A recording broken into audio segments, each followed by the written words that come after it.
What's up, guys? So welcome back to the channel. So I just arrived here at my friend Erik's place.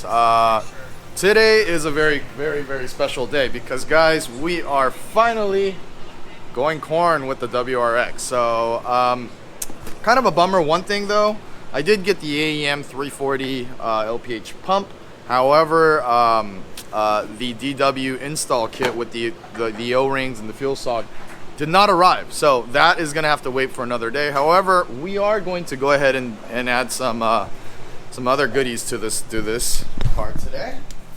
All right, say hello, guys, to the Cobb Flex Fuel sensor.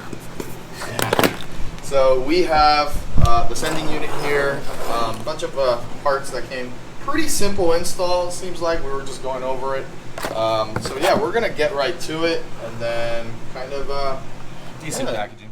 You know, an extra power never hurts, right? All right, guys. So kind of getting into the reason why I wanted to go with an E85 tune, flex fuel tune. Several reasons. There's actually a few. I wanted to actually track the car, and Ron Watson, Phatbotti Tuning, he's actually recommending that you don't track the car ever on pump gas. Part of the reasons why it's very prone to detonation, especially on these direct injection engines. So, you know, for that added headroom, added safety, and also for more power, you know, we're gonna go switch to corn. So. Yeah, we'll kind of get into the install a little bit. We're not going to do a detailed install or anything like that. There's several of those online, guys. We're just going to kind of get into the basics of it and kind of get into the process of going to the dyno, you know, so getting all ready to go hit that 400 wheel horsepower mark. So, all right, guys, let's get to it. We know Subi Speed has done this already. All right, guys, so we're at the step right now. We're going to go ahead and pull this 15 amp. Oh, shit. Sorry. 15 amp fuel pump fuse. So what you're gonna do now, you're gonna crank it over and just let it die.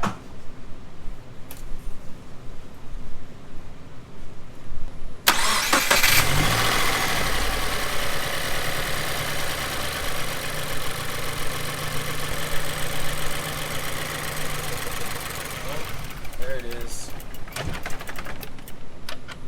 Not the greatest sound, but it works. All right, now we're removing the battery. Yes, we are.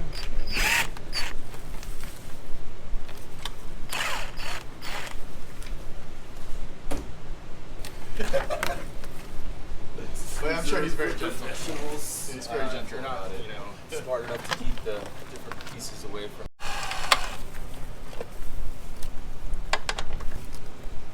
Just to walk you guys through, Erik's actually loosening up this fuse box. It says in the instructions you want to loosen up the 3 bolts, and the reason being is because the Cobb, where the fuel lines actually mount into the Cobb Flex Fuel Center, it goes behind this plastic piece. So very important that you guys do this.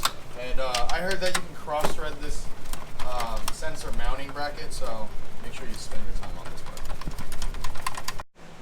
Alright, so this is the Cobb Flex Fuel sensor, guys. We went ahead and pre-installed the fuel lines, the shorter one on the left and the longer one on the right. So now, this bad boy is going to mount behind here, guys. And while Erik kind of helps me out here, I'll go ahead and... So... Alright, guys, so as you guys can see, I don't know if you guys can see very clearly there, but Erik went ahead and it's the second hole towards the middle of the sensor bracket. Right, you're not trying to get this hole through. Yeah.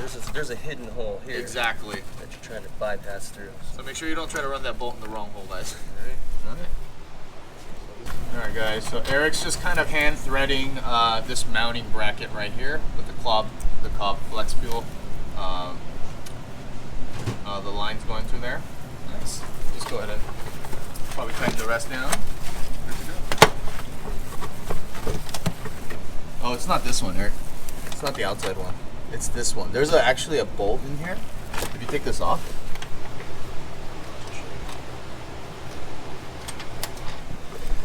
Yeah, so there's a bolt under this, and that's where you thread it into.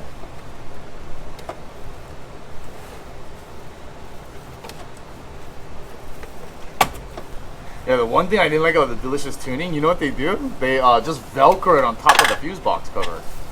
I was like, I'm not a big fan of that kind of install. You know? Hey guys, so a little update from Erik. Freaking Erik, you're the man. Hey, so a lot of guys have been complaining that this Cobb Flex Fuel sensor, because it's a second bolt on the inside, if this is kind of positioned off, you can cross-thread it really easily. If you guys have one of these little finger ratchets, this thing is sweet. Yeah, well, the bottom line is you will use the 1/4" drive in an extended socket. This, when it goes in there, it gives you more control because of the leverage. Then you put that on there, that gives you even more control. It's not a lot of space, so you're trying to get as much control and leverage as you can while still being compact. And so, I'm sure you do not want to cross-thread that bracket on there. Pretty sure don't want that leverage. All right, guys. So we did go a little out of order by putting this in. We were supposed to remove the stock fuel lines here, but it's okay. Not a big deal. Erik's just tidying up that fuse box, putting all the bolts back, and yeah, we should be good to go. Excited to go at this point, man. Yeah. So yeah, these guys, Erik's saying, solid setup. Yeah, you don't really need the power. That's more just trying to look fancy. But the ratcheting box wrench and the little finger 10, you know, all in all, this one's going to give you the special leverage. This is a special shout out for the one in the corner that uses the bracket for the flex fuel sensor. You just don't want to mess that up. I mean, it's holding a $500 sensor. All right, guys. So we are now at the stage of taking off the OEM fuel lines. Just going to use a little flathead like this. There we go. And it props up.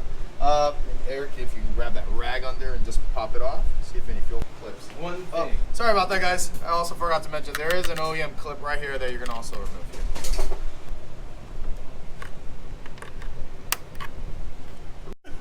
So. Woo! That's why the rag was there. That's why the rag was there.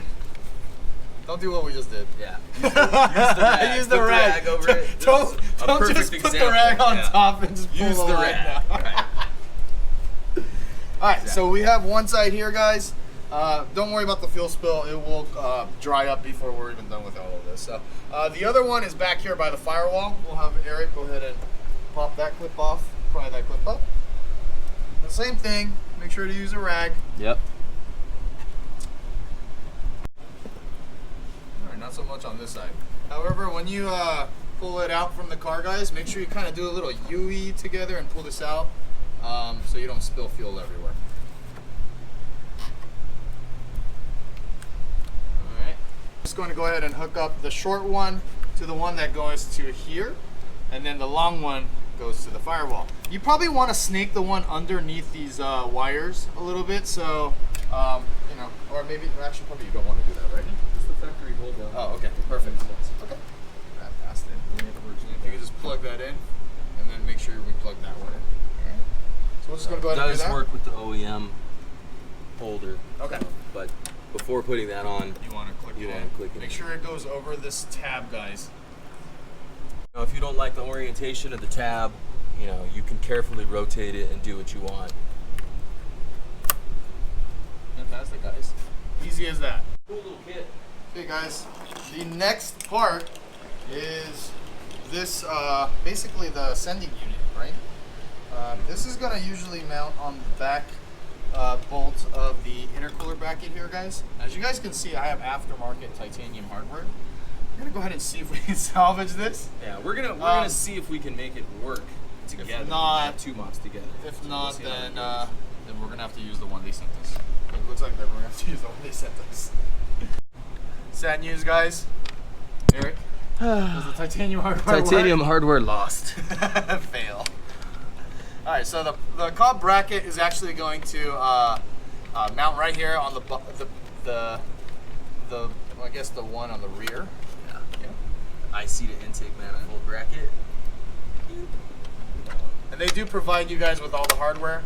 Try not to super over torque this. This one that's all twisty tied right now, guys. We're gonna go ahead and feed it down this way towards the J pipe. We're gonna go ahead and have to jack the car up now. So once we get this tightened up, we're gonna go ahead and take care of that and move on. Guys, we're gonna go ahead and put the battery back in. We're just gonna leave one of the we're gonna leave the negative terminal disconnected for safety reasons. Obviously, when you're working with fuel, do not want to start a fire. Alright guys, so Erik's getting the car up to the jack stand so we can go ahead and finish the install. So the next part of the install right now is the sensor is actually going to go ahead and plug into the O2 sensor down there by the J-pipe, and then also for the TGV connector. I do have TGV deletes installed on my car, so we're actually going to tape off the shorter one right here, and then only use this one for the TGV connector. So we're going to get to that, guys, and then kind of run you guys through from underneath. Alright guys, so Erik kind of changed here real quick because I think he's getting under the car and wants to get a little technical now. We're gonna get dirty. Basically. We're gonna get real dirty. We're actually taking the battery back out because I forgot to plug in the sensor connector. Rookie mistake. So we'll take that out real quick, guys, and then kind of... No, we were test fitting to make sure there was clearance for Exactly. Alright, so you guys are going to feed this line down here. Erik is actually right here under at the J-pipe, and basically it's a green connector, guys. You're going to unplug that and then use the harness that's provided by Cobb on their sensor, and then plug the other one into that as well. There is quite a bit of slack, so once Erik's all done here, we're going to kind of pull it up. We're probably going to twisty tie it up there, or we can twisty tie... Let's probably use one twisty tie to hold here. these together. Yeah, exactly. Here. So hold on, I'll get that for you. Cool. Kathy that we would probably pay. Hint, hint, clue, clue. Little rant from Erik here, guys. But we're going to go ahead and electrical tape off So ghetto. I hate the doing extra this shit. TGV connector I have open here because I have TGV deletes on this car. Erik actually did the upper and lower TGV deletes last time we did the walnut blasting on this car. So yeah, a lot of maintenance thing was done on this car. AOS, all done on one day. That was a little too much, probably work. Alright guys, so the Cobb Flex Fuel sensor is all hooked up. We have everything kind of securely zip tied. I'm just going to go ahead and cut these real quick. But then battery's going to go back in. Erik, huge thanks, brother, for all of this. I mean, very quick. I would say the kit is Pretty comprehensive. Pretty comprehensive? Yeah, we used every single zip tie. On a side note, the TGV delete, we ended up shooting that wire back down. It kind of just chills underneath the intercooler right there and lays on the transmission against the starter right there. You can see the green connector. It kind of seems like that's where Cobb wants you to lay that back down. There's so much crap everywhere. You want to make sure everything's in a safe spot. That seemed like a good spot to put that back over there. So that's where it's residing again. Don't forget to electrical tape that connector, especially you put that piece back down there if you're pressure washing your engine bay and or driving around rally style in the mud or the rain. You get water in there, it could be potentially connect freaking create a short to ground. So be wary. Alright guys, so we'll tap this in and then we'll go ahead and start the car, and hopefully we don't blow the engine. Kaboom! Alright guys, welcome back. So we are about to start the car up. Kind of want to switch the view here, get the camera out of our hands, just in case we start a fire or anything dangerous. We got to be very quick with our hands right now. So Erik's just tightening up the terminals, and I'm gonna hop in the car and then prime the fuel pump about 3 times. Yep. Side note, everybody be real careful when you're putting your big ass stock battery in if you have one of those. Are we ready? Here we go. We're going to do a couple primes, crankovers, just to try and get the fuel back in the system. It ate up all the fuel at the injector and the rail and the line, so we're going to try and put that fuel back in there, get the pressure point where it needs to be before you can try and start. Otherwise it would just be a bunch of futile crank starts. Alright, we're going to try now.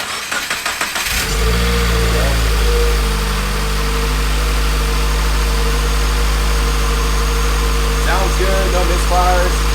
Right away, you want to be down there at that sensor. We got fuel flowing through the sensor. That's all contact. When it's hooked up.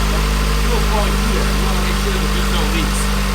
Clear view right there at the angle of the sensor. Angle of the line going in the sensor. Dry. Angle of the line going in the sensor. Dry. The line right here right in front of your face. Dry. Second line right in front of your face. Dry. You want to make sure all your connections are good. Double, triple check that. No fuel leaks. That's about as perfect as that situation could have gone. It's pretty much exactly what you want. Okay, what's up, guys? All right, we are done. So, thank you for all your help, Erik. Final, not a problem. Yeah, so one quick thing to note is I started up the car after we installed this, and it said 0% ethanol content, obviously, but not so obvious to me. I was tripping out. Called over to Cobb, and they said your tuner has to enable that function in your tune to actually see it on the monitor. So, my fault on that, guys. So if you do finish the install, don't. I don't have the tune from Ron yet, so I'm just waiting for that opportunity. So I'm going to be out of town, and as soon as I get back, we're going to wrap this up. There's a couple of other parts that are coming in the mail that I'm going to put in. I'm not going to tell you guys about that yet because it's a couple of top secret parts. Yeah. Also, and to finish too, you know, bear in mind if you're doing this, you're obviously into your car. Is a good guess for myself, but you're in that area, you're taking the battery out. Upgrading the battery itself to something like a smaller Optima or a smaller Odyssey, you know, those could be a really viable thing to do at this point. Save yourself some time, give yourself some extra space, and get that clearance where the very nice and expensive flex sensor is.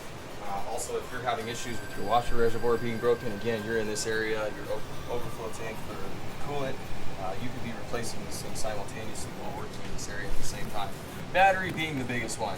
If you're having any issues with your battery or your hold down at all, you need to be wary of that because you're just going to send that heavy ass battery right into your flex sensor and it will damage it, and it is expensive. And you should be knowing this. Don't be a fool. Don't be that guy. So hint guys, the next mod is actually a lightweight battery kit. Shout out to Grimspeed, my sponsor here. Yeah, they're gonna have hook me up with the lightweight battery kit with the Odyssey PC680.